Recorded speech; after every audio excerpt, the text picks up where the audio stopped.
We're going to start building on, if you like, or nuancing a little bit this practice that we've introduced in the last few days of staying at contact.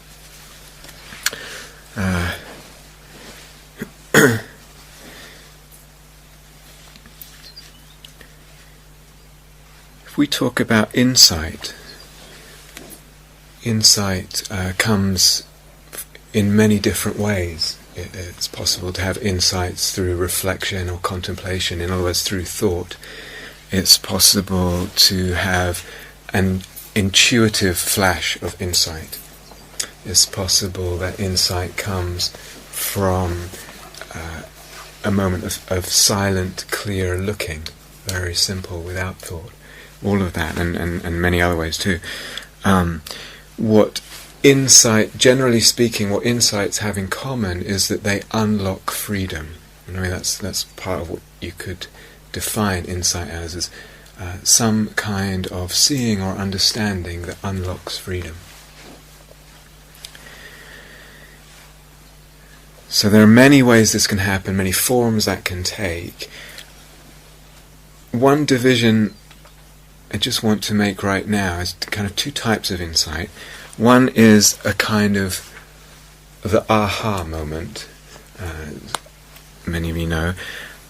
So for example, you're sitting and you're paying attention, just being generally mindful, and you notice something, or something gets clear. The insight just sort of pops up, or is revealed or presented. Simply in the calmness, in the receptivity of seeing, of clear seeing, of mindfulness. And then perhaps there's another type, if we just make a distinction, slightly artificial, but we'll make it anyway, which is more what I would call sustaining a way of looking, a way of relating, or sustaining a view that leads to freedom. And I'll explain what I mean. Deliberately sustaining ways of looking, ways of relating, or a view, we could say, that brings freedom, that brings a sense of freedom. So, for example, was it yesterday? We were talking, there's a question-answer period going on, and very easily, for many people, the view can creep in, the way of looking at the whole situation that's one of comparing. And with that goes the comparing self. I am not as good as. Very occasionally a person feels I am better, but generally it's unfavourably comparing. And so that self-comparing is a way of looking that comes at that situation. It creeps into the situation. It's like a lens we're putting on the whole situation. Do you understand? Yeah. It's like I'm seeing it through that filter of the comparing mind and the self usually unfavourably comparing. That clear? Yeah.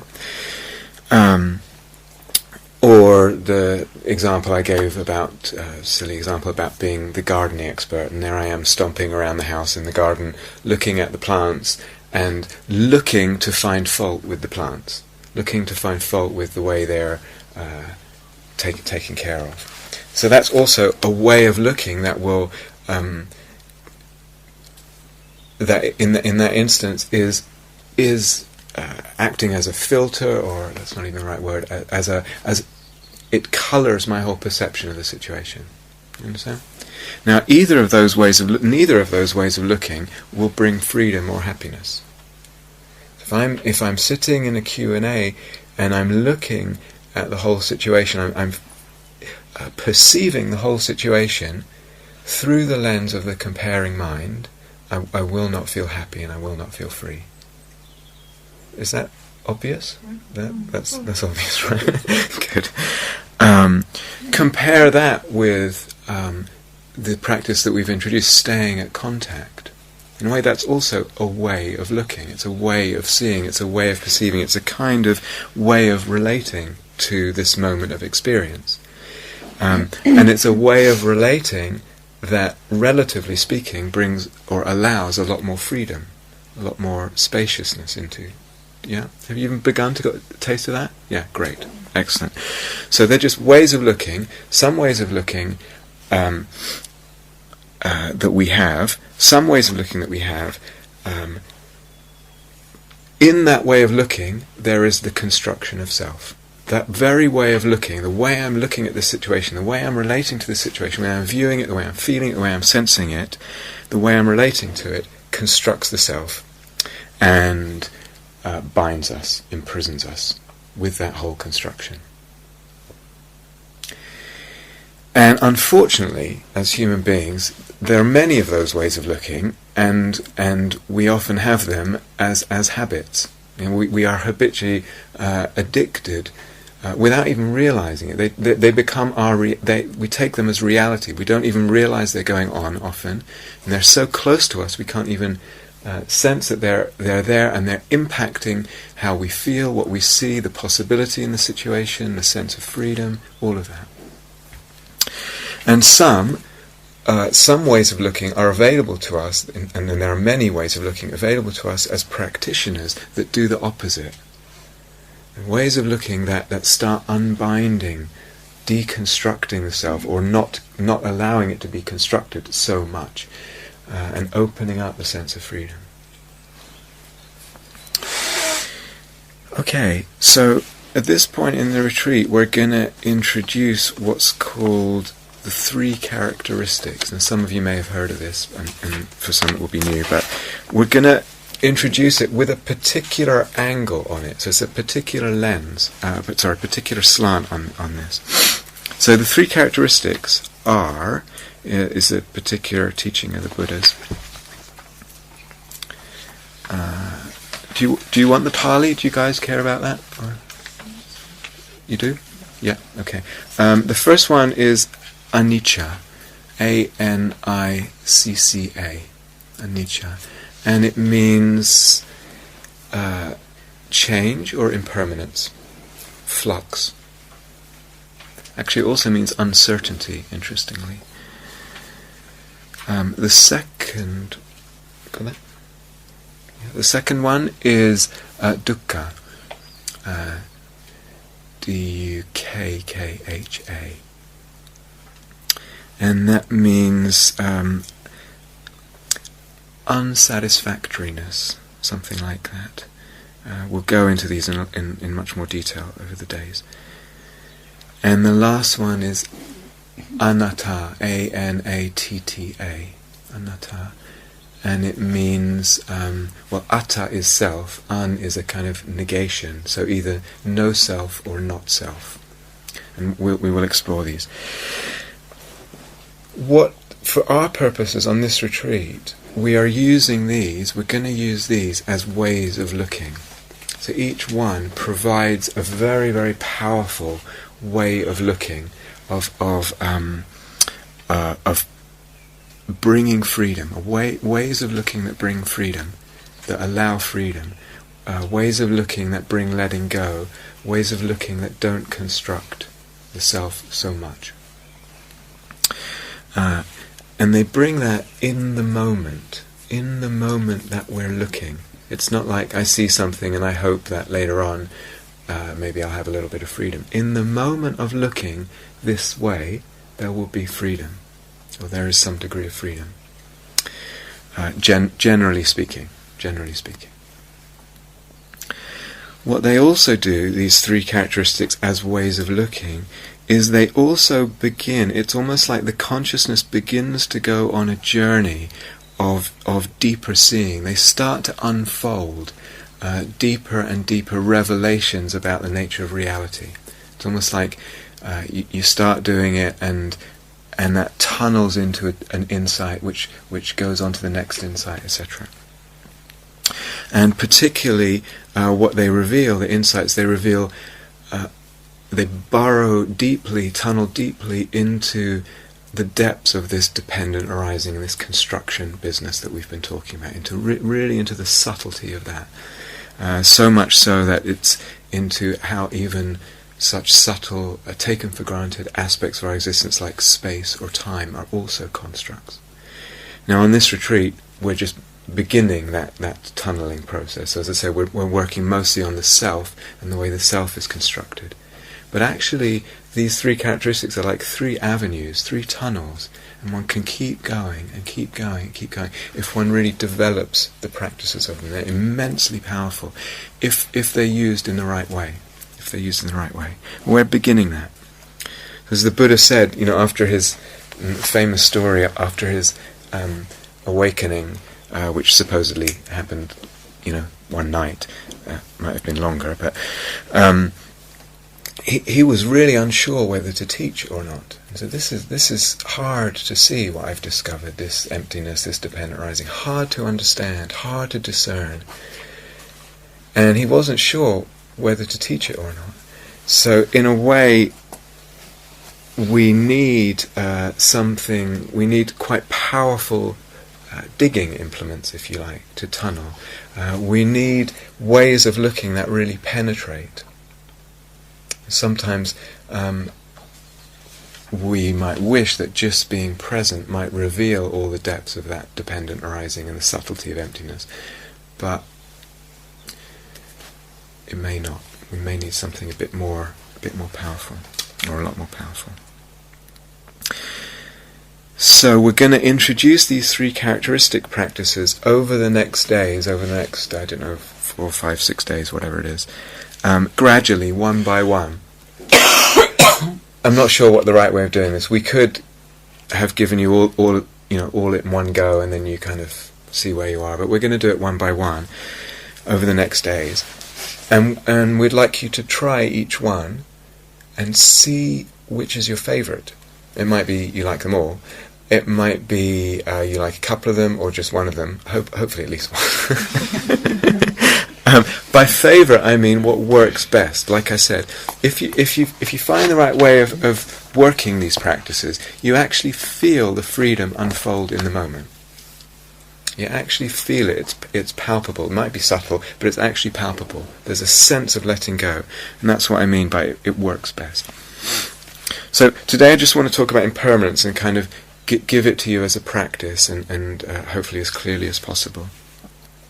So, that things are impermanent is pretty obvious, right? It doesn't take a lot of insight to realise that things are impermanent. Could we agree on that? Yeah, it's pretty. Just look around you. It's pretty obvious that things are. As soon as someone, about 4 or 5, it's like that begins to get obvious. But what if we practice sustaining that way of looking? So it's not just that things are impermanent, but I'm sustaining a way of looking that's looking at impermanence and seeking that out. That's what I want to tune into. So what does that mean? It means to notice change, deliberately to notice change, deliberately to tune the attention into the sense, the aspect, the perception, the experiences of change, of flux, of fluidity, to remain focused on that sense of things. To stay with that fact of change, that sense of change, of anicca, the flux, the birth and death of things. There's a different way of looking, it's a different way of relating to the moment. So each word, each sound, each word is a sound as I'm speaking, and each one is born and is there and then dies. There's change all the time, and we can tune into that strata of our experience, that level of our experience. That's all I'm interested in, is change. I don't care about anything else. I don't care about seeing this clearly or defining it clearly. What I care about is change. Change. I don't even care that I exactly know what it is that's changing. I just care to see and to be in contact with its change, the birth and the death, the shifting of textures, the fluidity, the change itself.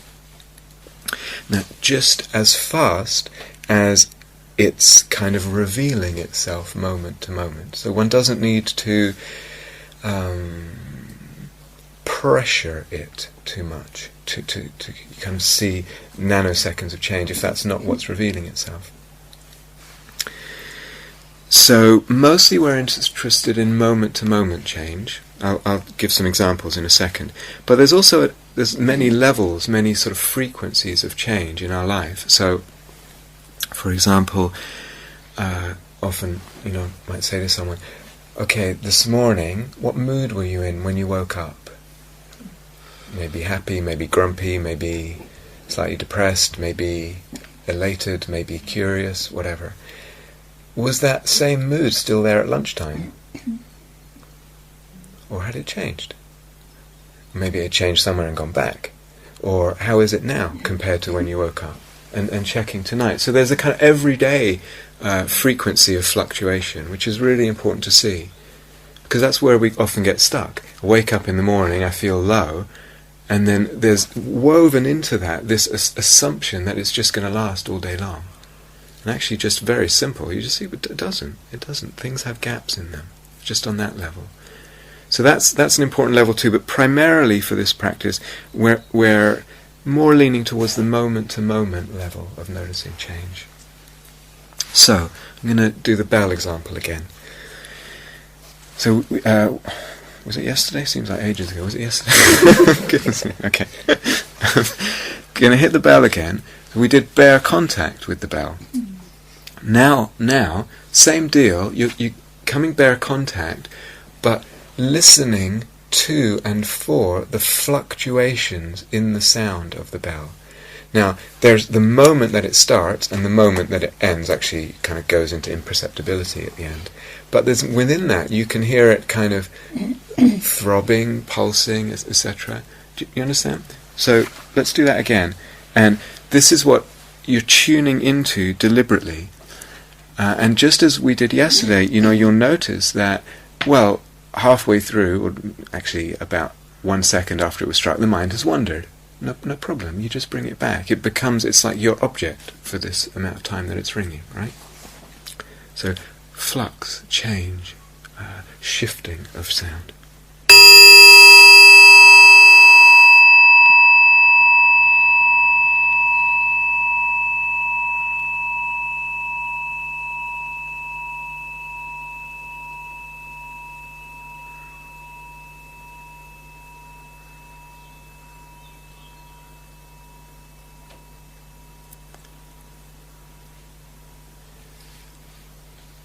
Could you hear? There's a little wave to the, yeah. Is that discernible? Warble. Warble, yeah. Warble, yeah. Okay. So that's an example of. Do I need to do that again, or was it okay? It's again? really nice when you do it. Listen, content. Shall I do it again? Yeah.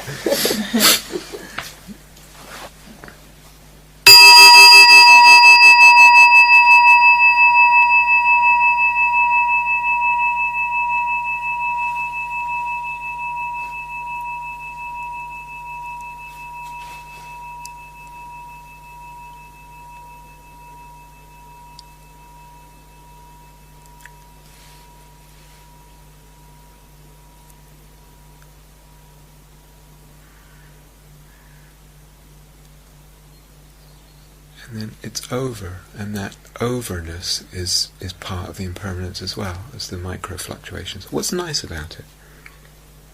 That's really interesting. It's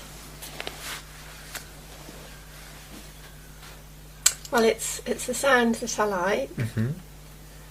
It's got good associations, I think. Okay. Feels very calming to listen to it. Mm. Yeah.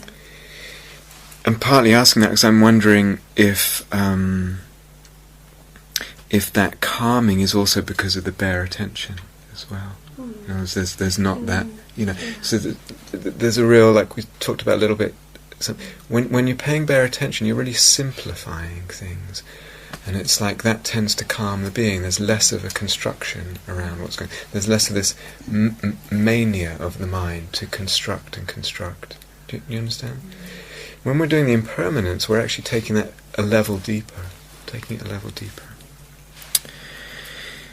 So that's an example, obviously, where we're directing the attention. As we talked about yesterday, we can have the attention works in an open way or a directed way. We can choose. And that's obviously an example where we're directing the attention.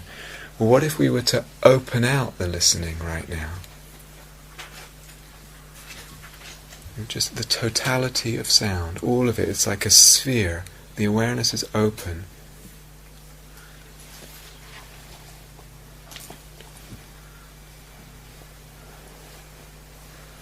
And that openness of the awareness just receives. And one's tuning into the change there. Doesn't matter what it is, there's flux. There's change. There's the arising, perhaps the shifting of a sound, and the disappearing.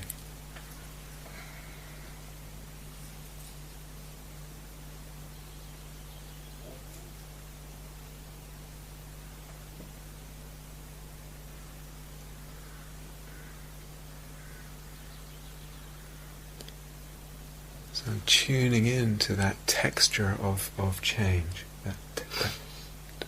Do you get the sense? There's the birth of a sound and the dying of it. What about the body? I was just playing with this a little before. There's a spot right at the corner where your jawbone turns up. And if you just pressure it's a little bit, what's the word, tender. Does anyone have that? Somewhere around there? Somewhere around here. On the bone. Well, just around, on yeah, the joint. yeah, just around the sort of where the corner is. The precision in anatomy. Everyone got it? Yeah, great. Okay. Again, we're directing the attention. There's nothing esoterically significant. In case you want to have tantric significance or something, it doesn't. So just press that. Press it reasonably hard to actually really notice some sensations. And again, it's like, do they stay the same, or is there a shifting there? Is there an ebb, a flow, a pulsing, flickering, throbbing?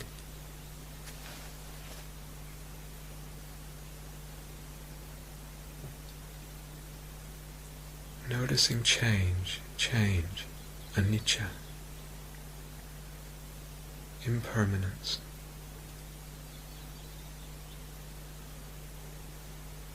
Is it one sensation, or is it many, or?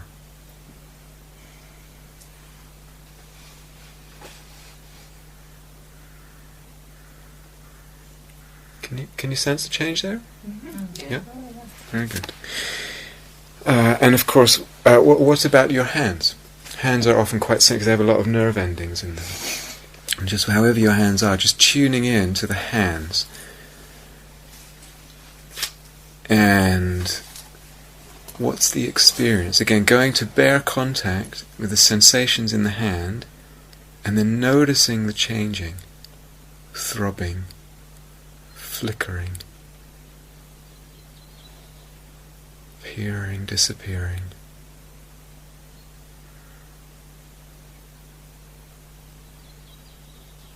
Doesn't even matter if we have words for it, it's change.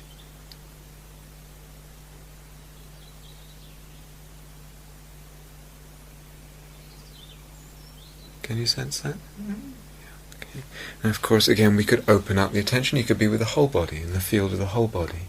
Just what is it to open up the attention right now and actually be in the whole body and open to the field, the dance, the appearing and the disappearing, the movement of sensation in the whole body. So again, the awareness is more open, more receptive.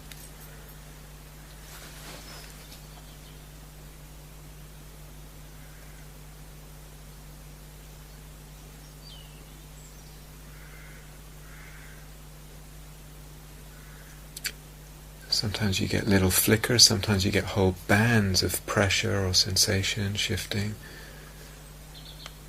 It's whatever you notice. The important thing is to notice change. I don't need to make it so microscopic necessarily, or so fast even. Just whatever reveals itself to me. when I'm looking for change, looking at change, at anicca.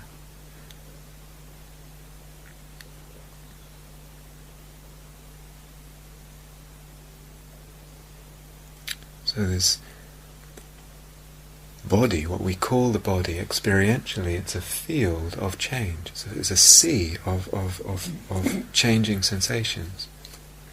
Do you get that sense? Yeah? Good. What about taste? That's interesting. If we move to that sense door and you go to a meal, and it's interesting, maybe your favourite meal, or maybe a food that you don't like, and you put a morsel in the mouth and chomp, chomp, chomp, chomp, chomp, and what is it to really tune in there and really pay attention to the change of the experience of taste. So this is quite an interesting thing, to really give full mindfulness to the experience of change, of eating, of taste in the mouth. It's quite interesting. You actually see there's explosions of taste. Or perhaps, if you're eating like a curry or something, you can be sometimes aware of different spices within the mix. Kind of this little cumin seed kind of explodes its taste in the mouth, and then there's something else, and then it goes and it disappears, and it's chomp, chomp, chomp, and not much is happening. It's a lot of work for not much payback, and then something else explodes. I tried that this morning with breakfast, and I found these other sensations, this touch. There is a texture of the porridge, very and the good. crunchiness of the cereals. Yes. And suddenly you bite a raisin and you get the taste. Yes. But the taste is only a fraction of the experience. Exactly. Now, I'm going to come back to that in a few minutes, but that's very interesting. That's very interesting. So we have an idea that when I eat, it's going to be this really nice taste, and it's going to be one, and we hype up. You hype up, this fantastic thing. But if I really am honest, and as you said, look really carefully, what's the actual experience? There's a lot of gaps, a lot of sort of texture, especially with porridge. It's all about texture, isn't it? And then boom, there's this explosion. Raisin, very, very tasty. There's this explosion, and then it disappears again. What are we making solid? Making into something more than it is. Now we do it with something we crave, and we also do it with something we hate. You understand? This thing, I'll come back to this in a sec. We build something up and give it more solidity than it actually is. And then we're imprisoned in relationship to that solidity. We're imprisoned in a make-believe world that we've constructed. We've hyped it up. Smell. Similar deal. Maybe you're passing something and there's a smell, and it's like, what is it to really give that attention to that and notice? Sight's an interesting one. If we move to that sense door, if you right now just gently wave your hand in front of your eyes, just very gently, but it reminds me of tripping that as well.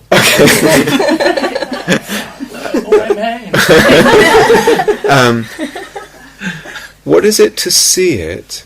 And Catherine touched on this when she was speaking. It's like, what is it to see it as it's not the hand moving, but it's the visual field. The patterns of the visual field are shifting. There's a kaleidoscope of form, shifting forms, shifting colour. The texture of the visual field is shifting. In other words, rather than relating to it as this object or whatever, one's actually tuning more into the change.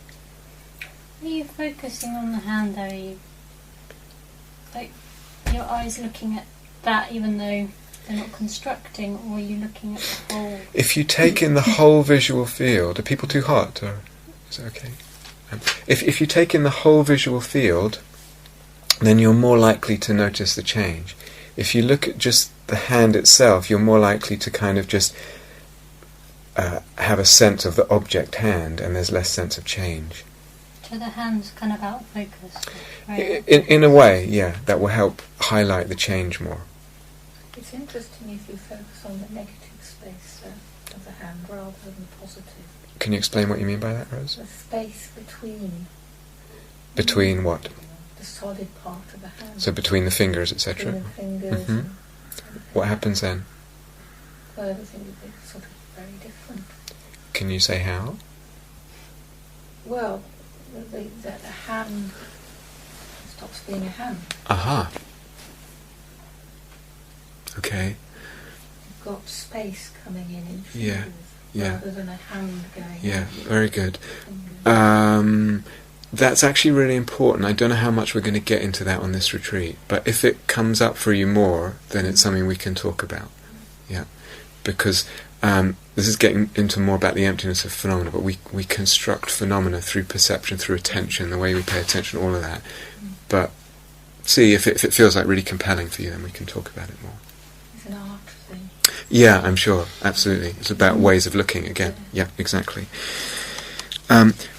So does everyone begin to get the sense the visual pattern is the visual field? There's a shifting texture there. I can't get that one at all. Okay. I'm just so seeing what it is, but it's like that Yeah. I can't Yeah. not Okay. see it. Yeah. Okay. It takes a little while. It takes a little while to kind of. It's a bit like, or it could be a bit like some of those Escher paintings where you sort of click into a different mode of seeing a little bit with the vision. So the vision is, in a way, one of the strongest sense doors in the way we just concretize everything. Very, very strongly in that sense door. Most people do, and so it's kind of relaxing the grasping this object or that object, and relaxing to take in the whole visual field. Sometimes you can just let it be really spacious and relaxed. Let the vision kind of relax and receive the global impression of the visual field, and then within that there's shifting textures. Okay, if we get really subtle with this, and this is to explore. So I'm just throwing a bunch of stuff out now. It's for you to take away and play with. What if there's no movement in the visual field? Is there change or is there not change? Change. What is it? Photons. Photons? Can you, is that what you said? Can you see them? Well, I can't see them, but I can. That's the change, isn't it? Okay, but we're talking about experience. Okay, So experience. Is there a sense of Well, the experience of change I get is that I experience this, and I also know this, that the eyes cannot. If you really look at something and you try not to move your eyes, it starts to dissolve, and you start to notice that your eyes are constantly moving. very good? And it's like, which means that everything is constantly moving in and out Very of good. Yeah. kind of Yeah. focus. So if you pay very good, thank you. If you pay really careful attention to something that's not a visual field that's not moving, actually you begin to notice some subtle change, which has to do with what Julia just said. But play with all this stuff. Play with it. That happens in the dark, doesn't it? If it's very dark and you're sitting with your eyes open, you actually see things moving. Yeah. I mean, not ghosts or anything like Yeah. that, but there's some sort of life, something going on Yeah. in the darkness. Yes, absolutely. So there's there is the constant shifting, actually, of everything, including the visual, the visual in the visual sense as well, whether or not we're actually seeing an object there. Yeah, absolutely. And I see that now, not just in the dark. Yeah, I realise kind of yeah, very good. things Yeah, up. so that's also, you can tune into that. Yeah, exactly. Now, yesterday Stuart asked a question about Vedana, and we're going to go more into this in a few days, this Vedana, this feeling tone, so there's a pleasant, unpleasant, or somewhere in between. And so is that the same as a sensation, or is it something different? Well, it's wrapped up with a sensation. So every time there's a sensation in any of the sense doors, there's a Vedana with it. There's a sense of it feeling pleasant or unpleasant or in between. But we can tune more into that if we want to, that sense of it being pleasant or unpleasant or in between. So,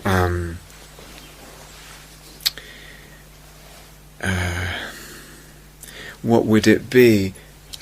Let's say I'm sitting and again have this pain in the hip from an injury, and so I'm just looking at that, but interested in the dance of the appearance and disappearance and morphing, transformation of pleasant, unpleasant, neutral. And just look at that hip And I'm tuning into the Vedana, and then particularly into the impermanence, into the changing nature of the Vedana. So it's unpleasant, and then I notice actually the next moment it's not unpleasant, then it's unpleasant again, and then weirdly it becomes pleasant, and then maybe it becomes unpleasant again. There's like a cornucopia, is that the right word? A fountain of endless throwing up of moments of pleasant and unpleasant. It's like the Vedana does not stay the same. Moment to moment, it just... Do you understand?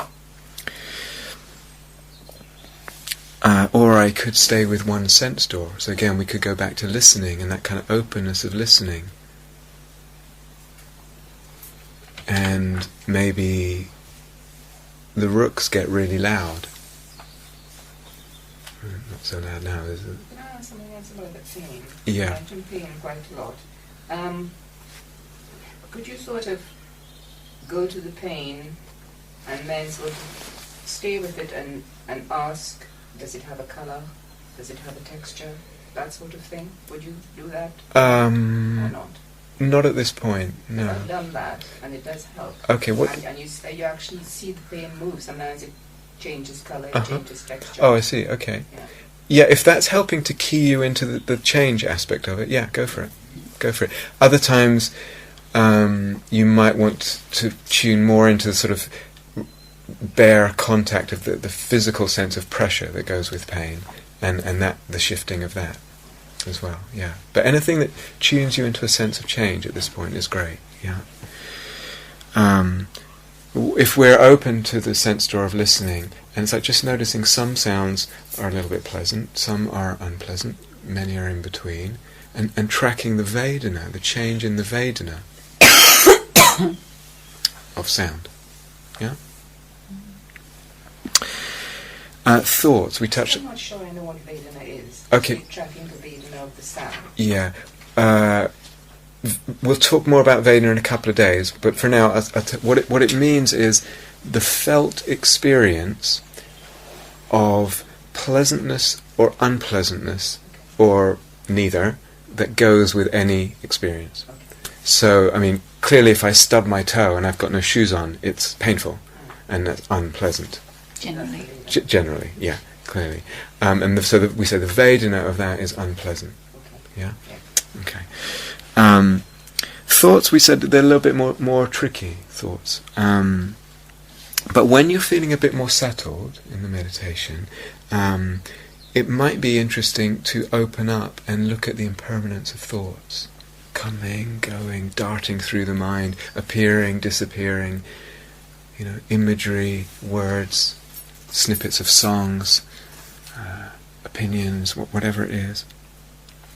And like we said yesterday, much easier to look at thought when a few things, when there's a groundedness in the body, when one's staying in contact with the body sensations, and from that opening it up to listening perhaps, and the wideness of listening, and then naturally it will you'll just notice that you're noticing more thoughts in that coming and going, and tuning into the impermanence of thoughts. But it usually takes a bit more settledness. Yeah? And they're fleeting, they're darting, quicksilver nature of thoughts. What about, so all this I'm just, there's a lot to play with here. What about something even more subtle? Intentions. So, for example, you're at one end of your walking path, and you're standing there, and there's stillness, and there's mindfulness, and there's presence, and there's awareness pervading the body,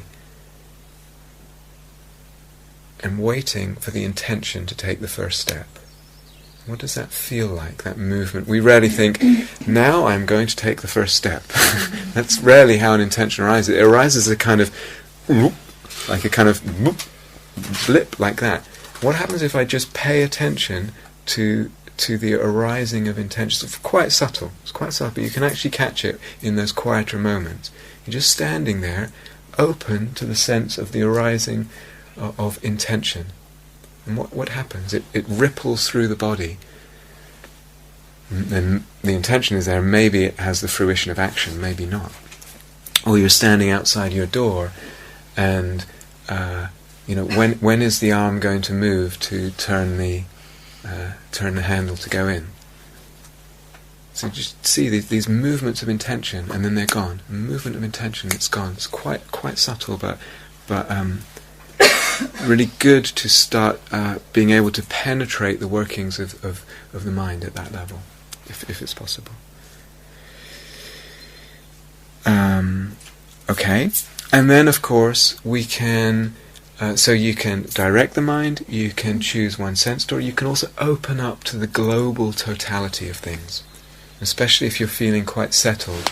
What is it? I'm just sitting here, or I'm walking, or I'm standing, and I'm open to the totality of experience, the totality of phenomena, interested in the change, this sea of change, this always waving, always dancing, things appearing, born, dying. And just open and tuned into, receptive to, plugged into that anicca, that impermanence of that whole mass texture, shifting texture of experience in all the sense doors. Actually, I find that easier. You might still try and do both. It's good. So both that openness and the more directed, would be good. That's quite important general rule. This sense of the mind can work in both these ways, very, very directed, narrow focus, like we said, zoom lens, and the wide angle lens. And we learn different things from both of them. So to be able to do both in time is a really good thing. They'll reveal different, they'll unfold freedom in different ways. So why would we do this? This whole thing. Two main reasons. One is, as I said earlier, it brings it. When I see the impermanence of things, I let go. Seeing change, I let go. I don't even have to think about it. Oh goodness, I see that it's changing. Then it'd probably be a good idea to let go. It's probably not that conceptual. I just start seeing change. Something in the consciousness knows. It's not even, you'd have to figure it out. It makes sense. There's a letting go that happens when we see change. So in a way, that's what we're looking for here. As I said, these are ways of looking that bring letting go, and that just gets deeper and deeper. We're practicing letting go. So in a way, what we're practicing letting things come and go. We're practicing letting things change, letting things get born, arise, shift a bit, and then die. We're practicing allowing birth and death of all things. Because when we do that, when we let go, we feel free. And when we let go, there's spaciousness that comes in. Spaciousness, the consciousness opens out in spaciousness. And a whole bunch of other stuff happens. And my question to you for the days is what else happens? What else happens? And we'll be unfolding that with these practices. What else happens when I do this? So why? Because it brings letting go. The second reason why is, if we go back to this sense of self that talked about near the beginning of the retreat, the intuitive felt sense of self that I have is that myself feels fixed. It feels kind of permanent. I mean, I might know that I'm going to die. Maybe I think, well, this self is impermanent. But I feel like there's some kind of fixed entity within me, or that I am that goes from, I'm the same self that I was yesterday. I'm the same self that I was 2 years ago. You might have a sense of growth, but the intuitive, felt sense, when the back is against the wall, we might say something different intellectually, but the felt, I'm not talking about intellectual positions, I'm talking about our intuitive felt sense is of something that's fixed and kind of permanent in there. Do you recognise this? Yeah? So it's not at all talking about philosophies or anything like that. We're talking about how you feel when someone's got a gun to your head. How you feel when push comes to shove.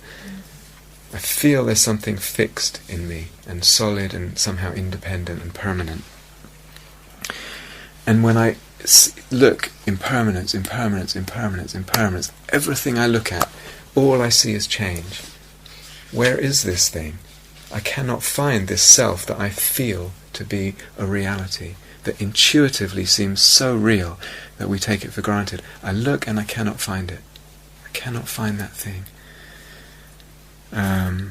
And that non-finding of it at this level of impermanence, again, it's not an intellectual, it doesn't, because we're not at this point dealing with concepts, it begins to undermine and dissolve that intuitive feeling of a fixed permanent self.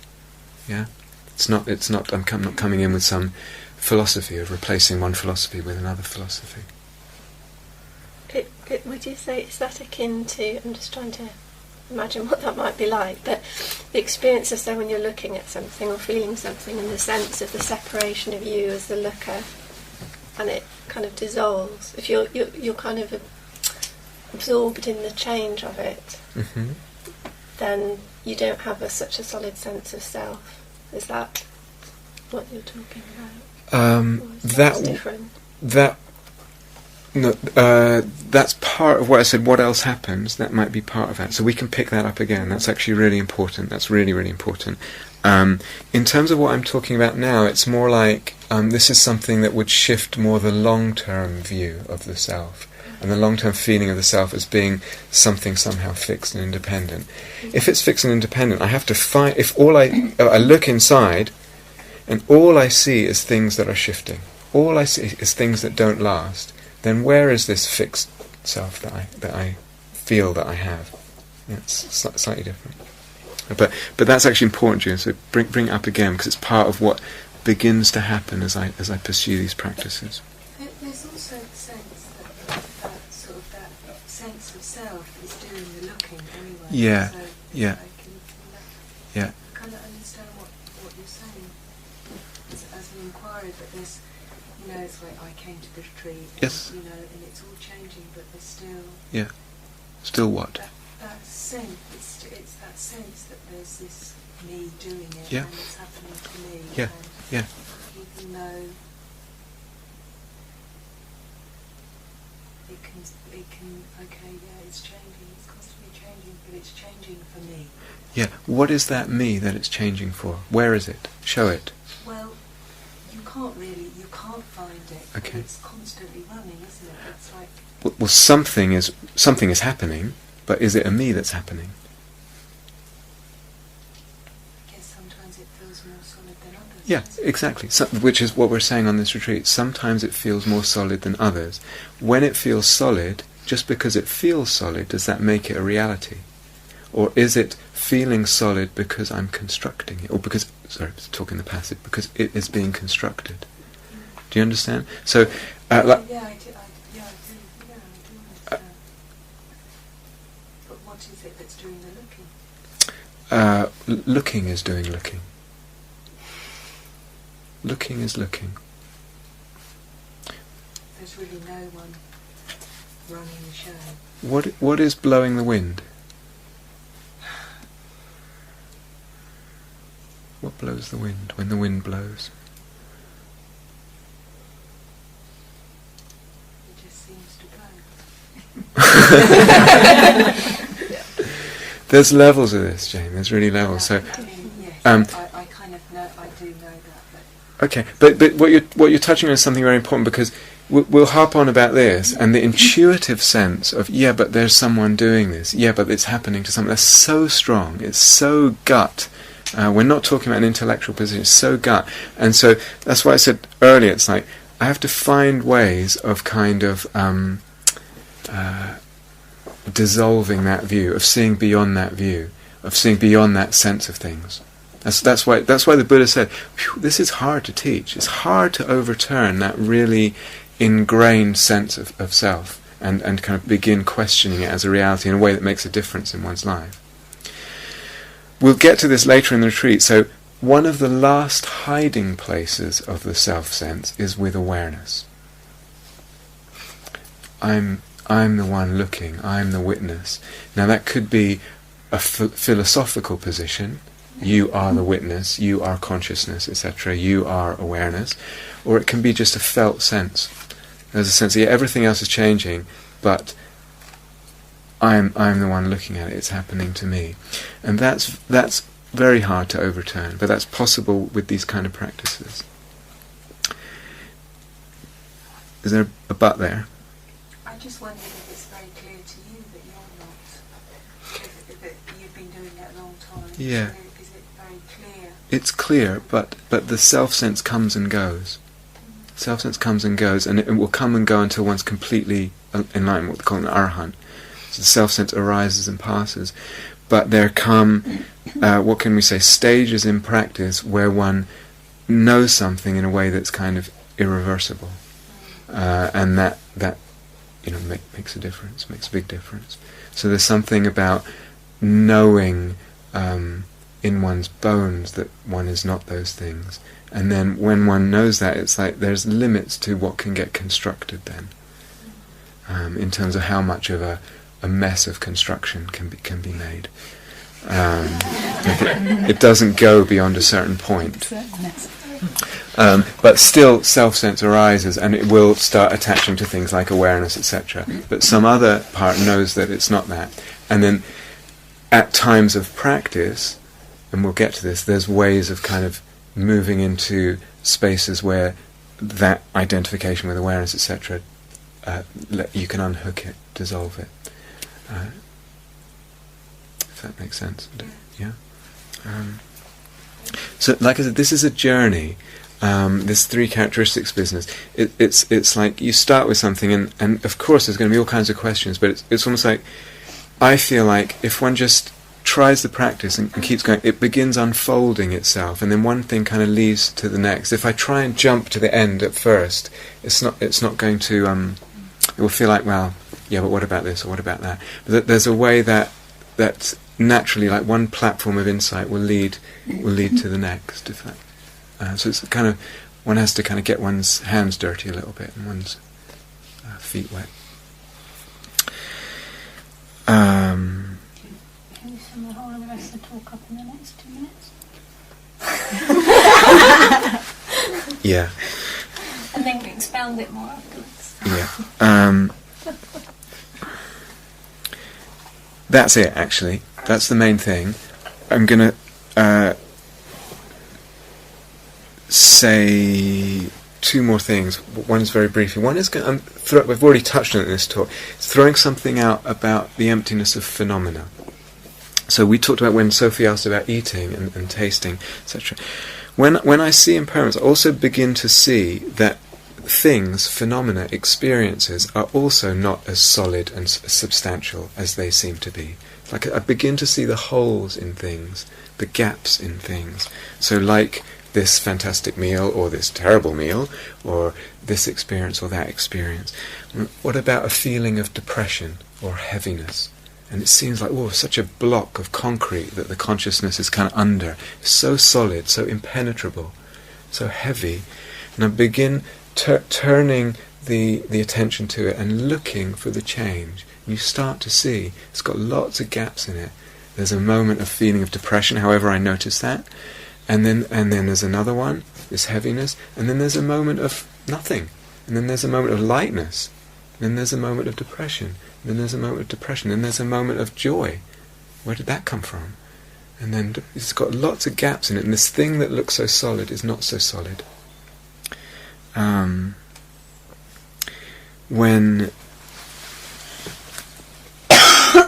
Same thing with pain. We create a solidity of pain, and when I look closer, it's got lots of gaps in it. To the degree that something seems solid, that's the degree that I feel weighted down by it. I feel imprisoned by it. It constricts the sense of space and consciousness. Is this making sense? Yeah. Someone on another retreat quite a while ago, it was a day like today, or like it was earlier today, very windy, very rainy, and actually it was an equanimity retreat I was teaching. It was interesting. And she went out onto the lawn and actually really paying attention, and looking out before she went out, it was like, this is awful, this weather's awful, this is terrible. And going out and actually like, what's so terrible here? So the mind makes terrible Devon weather, this block. And one goes out and there's maybe a raindrop drips down the back of one's neck, and there's that sensation of that, and then it's over. I'm just going to throw this out for Hannah. 50-50 now. Practice. 50 metta, 50 impermanence. Okay. Impermanence rather than the contact one. Okay. So how much with the contact? Well, that could be part of your 50 if you want to shift back to that gear. Okay. And start scrutinizing this thing that we've just labelled so terrible, and actually see that it's got lots of holes in it. There's the breeze on the cheek, and maybe it's cold, and then it disappears, and actually you feel the warmth of your belly. It's actually bundled up in lots of clothing. It's not what it seems to be. So we do this. This is the last thing. We do this. Someone's used this analogy. Do you remember those drawing books you got when you were young? You had numbers on them and you joined the dots. That's what we do. That's how consciousness works, actually. We do the dot to dot. And suddenly it's awful weather. And suddenly it's this depression. And we've joined the dots without realizing it. The same with pain, the same with an emotion, the same with a meal, the same with this. We're joining the dots, unawares. And I start to see that, and I start to allow more space into my experience. The experience phenomena have much more space in them. They're much less substantial than they seem to be. And in that, less solidity, less substantiality is less burden, less oppression. More space, more freedom. That's a little bit beginning to go into the emptiness of phenomena. We're not really getting into that on this retreat. And like we just said with Hannah, I just want so 50-50. 50-50. Metta's still really, really important to play with that. And 50% of the time, primarily the impermanence, but you may want to shift gear and re-explore the contact. That's fine. I think what's kind of skills between, like doing 50% alternate states rather than. Oh yeah, thank you. No, you can be flexible in any way you want. So you might do like that alternate sits. You might do a morning of metta and the afternoon impermanence, or the other way around. You might start a sitting with metta and end it with the impermanence. Other way around. Very interestingly, this is where we get, sometimes you find the metta's really not happening and the body feels all contracted and not in harmony, etc. And then what would it be to actually bring the impermanence lens to the feeling of discomfort or contractedness or stuckness? Why? Because of what we said. It's like impermanence starts letting go. I start letting go in relationship to that. I start opening that thing up. And then, lo and behold, after a little time, maybe it starts to feel a bit better, and maybe the metta is more accessible then. So they will feed each other, these two practices. So I've just been wondering, and with the practice of metta, and also the practices we've been doing as well, I'm trying to understand how they work so well together and why. Why they work so well together. Yeah. Can you say a bit more? Or? Well, no, I mean, obviously they're both very powerful practices, but if I'd looked at them prior to the retreat, I would never have thought they would have gone together. Yeah. Good. So I was hoping that people would start to notice this, and a couple of people even mentioned it today in the interviews.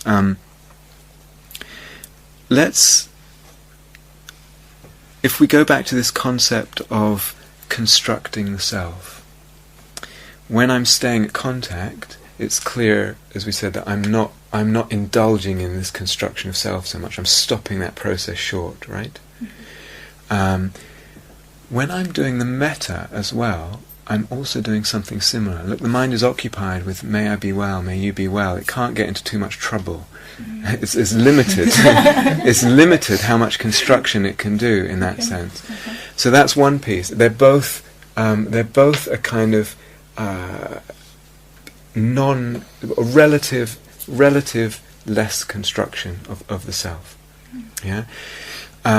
When there's less construction of the self, what happens? What else happens in the experience? You start. Well, there's more sense of well-being, right? More sense of spaciousness, more sense of freedom. How does the body feel? You know, when the meta's going well, when it feels softer, right? Right? Good, softer, lighter, less solid, less rigidly defined. Yeah?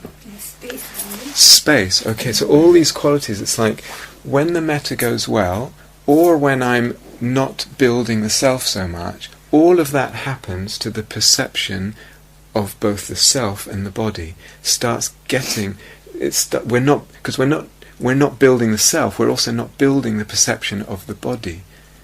You understand? We're not building separation, we're not building sense of constriction, all of this. So it's like it gets built together. Now I can not build through, as I said, through the staying at contact. I could not build through the metta practice, both. Do you understand? I mean, there's lots to say about this. A lot, really. There's something very profound going on of why they're similar and why they meet. Sorry,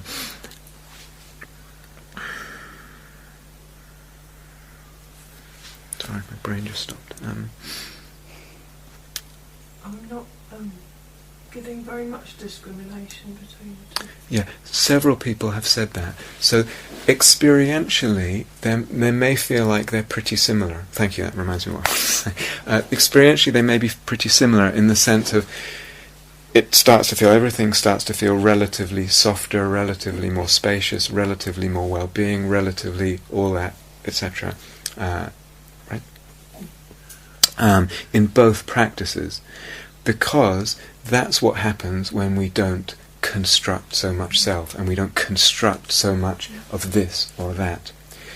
What does and it's still important to discriminate between them. So whereas experientially they might not feel that different, what makes them different is the intentionality. Do you understand? So when I'm in a metta practice, I'm clear that I'm in a metta practice, and the intention is towards cultivating the intention of kindness. So one's feeding that stream of intentionality of kindness. When one's in either the bare contact or the impermanence, the intention is a difference. It's either to be at bare contact and not to build, or to be at impermanence and like that. But it's okay to. I mean, it's just naturally happened that's happening. It's okay that the experience is that they're the same. That's actually, I would expect that. I still feel quite important. There's a way of marrying them, of mixing them, but I want to avoid that on this retreat, because although it's extremely powerful when they mix, it will be too much info for you guys, and I don't want to overload you. So what separates them is the discrimination of what your intention is at any moment. But like we said, I think Julia and others were asking this question, it can get quite subtle, because say it becomes more of a metta feeling like it's not me beaming you with metta, it's more of this sense of like the space opens up and there's metta in the space. But it's a subtle intentionality of either myself receiving and dwelling in the kindness as what I'm tuning into, or acknowledging and seeing someone else dwelling in that, soaking that up. There's another piece here. Is this okay, or is it? Yeah. There's another piece, which is like most people, almost everyone, when you start metta practice, you have a feeling like, well, and often people say, I don't want to do metta practice. It's artificial. It's you're just pretending. It's nicey. You're just constructing something false. and it can feel like it's really hard work. May I be, may you be, may you be, and you say huff and puff and and you really do that. And what was someone was saying, didn't want to do metta because it was like going to the gym or something. They said it's like, and there's a way it really feels like that. But if we follow Nina's question, it's like, very interesting. When I don't construct, when there is not the construction of self so much, what gets revealed? All this stuff that we've been talking about, more space, less separation, more lightness, more well-being, less construction of self, less self-view, and metta. It might be more subtle. It comes... I don't know if anyone has people... It's a lot easier to do metta practice if one is more... Well, I found if I'm spacious and I'm in that receptive mood, it's like, it's already there. Exactly. I don't have to make Beautiful. It's already there. Yeah. So in a way, it's like we're revealing metta. You could say that this is actually really profound. It's like, we'll go into this maybe more even. It's like you could say, metta is there. I'm getting out the way. Yeah. Metta is maybe, you could say, more real. You could say it's when I construct less, metta gets. I begin to see metta. I'm not through my constructions layering it over. So it's quite the opposite view of what most people would have thought originally. So you begin to get a taste of that. There's something very profound about this. In practice, what is difficult is that with the other one, what is called impermanence, or the other one, the staying at contact. Yeah. Is that it's like meditation on breathing. I keep getting out of it, so I have to bring myself back. And there is a difficulty in there, which in the metta doesn't exist. The metta, I just do it naturally. I don't have to come back. So I get quite a different experience. Okay. I much prefer the metta for that. Even I find myself having to do the metta first before I can do the contact. Okay. And someone else might have the opposite experience. In other words, with the metta, they keep having to bring themselves back, and they wish they could just be with, So that's fine. That's totally fine. It's just kind of where your balance is at, Sophie. So I would still say do it. And yeah, it's hard work. It gets easier, like everything else. It's a practice. That's partly what the word practice means. It's like it gets easier. We find a way to do it. Is there a way of doing it without it feeling too tight and too constricted? So it's just easy, and eventually it becomes, the mind just settles into a groove with it, and it will. But take advantage of the fact that the metta gets you going. So that's your, use it well, and then when you feel like, you're in a quieter place, it's steady, etc., there's a bit of samadhi, then you might change, like that. Yeah. So that's why, not talking about metta before, when it's everywhere, it's directionless, isn't it? Say what you mean by directionless. Well, I mean, we're sending metta, but when it's boundless, yeah, absolutely, yes.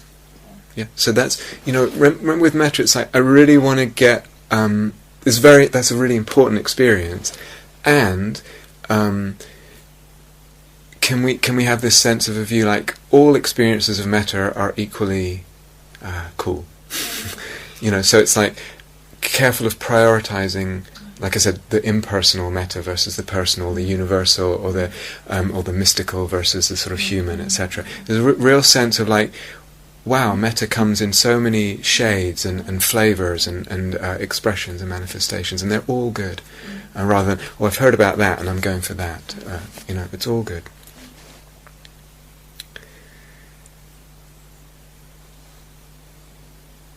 Can I just clarify? Yeah. With the change practice, you were saying sometimes you specifically look at the pain or the feeling. Yeah. Do you have a body sense as well, or you just bothered with the change aspects? The body sense of? Because when you were doing the raw contact, you have a sense of your body, and then you do the raw contact, direct contact. Sorry. With the. You mean? Do you mean staying anchored in the body sense? Is that what you mean, or? Yeah. You don't have to. If you're being more direct, and let's say this funny point here, or this hip thing that I have, it's like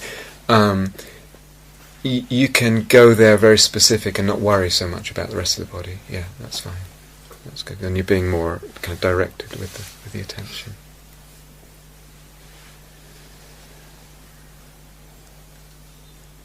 So play with it, like everything else. It's play. Have fun with it. It's like there's so many modes that the consciousness can go into, and we discover. So make it your own. That's the thing about practice. It's like the metta practice starting to become your own. At first, it sounds like, well, it's this foreign word and this foreign practice, and I'm trying to sort of do it right. And after a while, you feel your way into making it your own, making practice your own, and it's alive and personal. Same thing with the impermanence thing. You play with it and make it your own. Yeah, and 50-50, and very flexible with how that works. It's okay. Yeah. Okay. So let's just have one moment or two quiet together.